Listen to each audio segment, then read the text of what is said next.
Tate no Yusha, Konosuba, Tensei Shitara Slime, Mushoku Tensei, at Sodo Ato.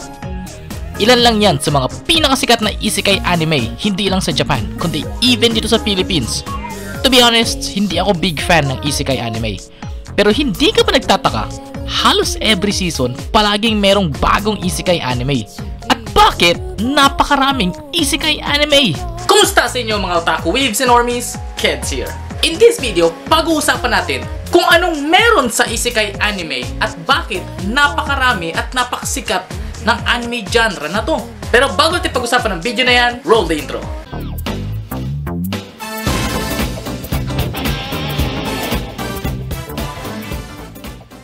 Isekai is come from two different Japanese kanji word. I means different dimension and sekai means world. So kapag tinranslate ng literal sa English, means different world or parallel universe. Basically, yan ang main settings ng mga isekai genre anime. May isang ordinaryong main character ang napunta sa isang parallel universe for some reason, na kung saan para siyang nagkaroon ng pangalawang buhay at sa mundong napuntahan niya ay meron siyang kapangyarihan na siyang kanyang magiging asset niya para gamitin sa mabuting paraan. Then, on the way sa kanyang adventure, dito rin siya magkakaroon ng mga ilang kakampi na although human form, physical structure, pero merong elemental powers. Basically, yun lang naman talaga ang format ng mga isekai anime. Nakadepende na lang sa series at sa mismong author ng mga light novel kung paano nila lalaruin yung story. Either maidadagdag pa silang mga element of surprise, or menacing villains, or additional chapters. So bilang author ng mga isekai light novel, trabaho mo na gawin kung paano mo mapapahook yung mga readers and viewers sa story na ginagawa mo. Ngayon, dito madalas papasok ang mga fan service or harem na kung saan ang main character ay usually mga lalaki na napapaligiran ng mga naggagandahan at nagseseksihang mga babae na taga-parallel universe. Comedy, drama, and romance ang usual settings ng mga ganito. At ito yung patok na patok sa mga consumers, mapa-light novel readers ka man or anime watchers. Ngayon, to be honest, hindi ako big fan ng mga isekai anime at aminado ako na hindi ko sinusubaybayan ang mga bagong isekai anime na meron ngayon. Marami rin ang naghihikayat sa akin panoorin ng mga ilang isekai anime. Pero as of the moment, I don't know kung part ba siya ng isekai genre. Pero nagbabasa po ako ngayon ng Mahou Sensei Negima. At kahit paano, enjoy naman yung story so far kasi napakarami niyang panty shots. But speaking of isekai anime, for me, it's only my personal opinion ha, yung Gate Jetai Kanuchi Mite Kaku Tatakairi ang isa sa mga pinaka magandang isekai anime na napanood ko. 3 beses kong pinanood ang anime series nito from season 1 to season 2. At until now, hindi pa rin ako makaget over sa ganda ng story. At until now also, naghihintay pa rin ako na sana magkaroon na to ng season 3. Pero babalik tayo sa isekai anime. Bakit napakarami at napakapopular ng genre na to? Meron akong 2 reasons kung bakit.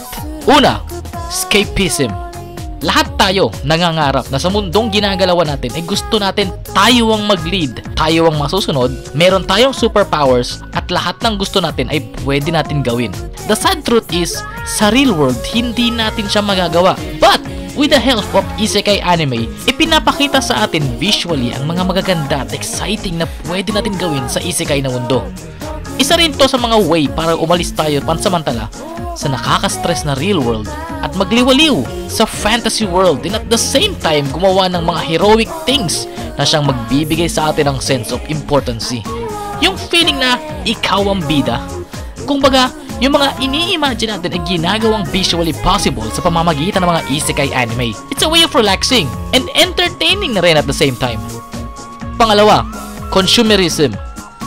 At dahil lahat nga tayo ay nangangarap na pumunta sa isang parallel universe, meron tayong urge or kagustuhan na i-experience ito kahit pa through visually lang. At with that, every season hindi nawawalan ng mga bagong isekai anime. Itong klaseng behavior nating ito ang ginagamit ng mga animation producers and studio para mas makaakit ng more viewers. Mas magandang twists ng story, mas better. At kung may particular isekai anime ka na nagugustuhan at the same time maraming taga-subaybay, dito ngayon maglalabasan ang mga iba't ibang klaseng merchandise mapa-figures, keychains, or costumes na kung saan pwede mo ma-avail at maging sayo, tangible. As in, hindi lang nakikita visually through watching anime, pero nakahawakan din physically through merchandise. At nagkakaroon tayo ng sense of comfort dahil sa mga isekai stuff na to. Masama ba siya or hindi? Masama kung ultimo yung pera mo na pangkain mo na lang ngayong araw is ibibili mo pa ng figure.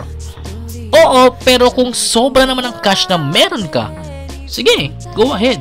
Wala naman akong karapatan na pigilan sa gusto nyo. Actually, maganda nga rin itong way para makagawa ulit ng mga bagong anime, hindi lang specific sa isekai. Sa mga anime consumers lang din naman kasi nakaka-receive ng mga funds ang mga animation studio para makapag-produce ulit ng mga anime. So it's a way of give and take pa rin na process. And speaking of isekai anime, ikaw, anong pinaka-favorite mong isekai anime series? Comment mo nga sa baba, baka di ko pa napanood yan. Gusto ko rin panoorin.